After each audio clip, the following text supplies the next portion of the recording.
Working class beer reviews. It's looking at real American beer, light beer brewed in the USA. This is a beer, I'm guessing, in the spirit of Hulk Hogan. I'm sure he endorsed it when he was still alive. He passed away back in July, late July of 2025. So he's off, he was an American icon for pop culture from the 80s, 90s, all the way up until the moment he died. Mainly the 80s and 90s, maybe 20 or 2000s. 12-ounce can. I actually bought a tall boy of this back in August of last year, and I ended up giving it to my cousin. He thought it was cool. I was going to do a review, but I was like, I'm sure I'll find it. Then I didn't see it for a while, and then I saw this at Walmart. Bought a 12-pack for like 11 something, like 12 bucks. So fair price.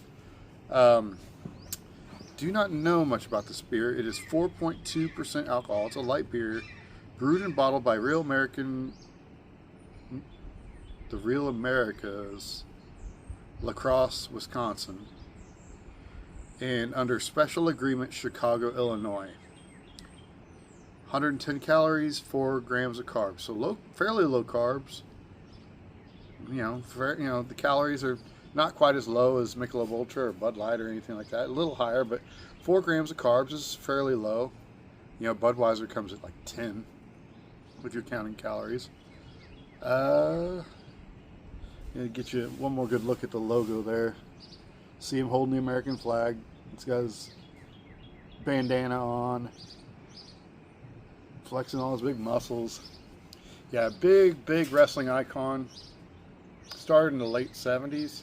I think he's from Georgia or something like that originally. And when he passed away, he was living in Florida, Clearwater, something like that. I'm not real familiar with that area. So this is a pint glass. It's able to fit all 12 ounces, so in there. Yeah, as a kid growing up, I was a big fan of the WWF.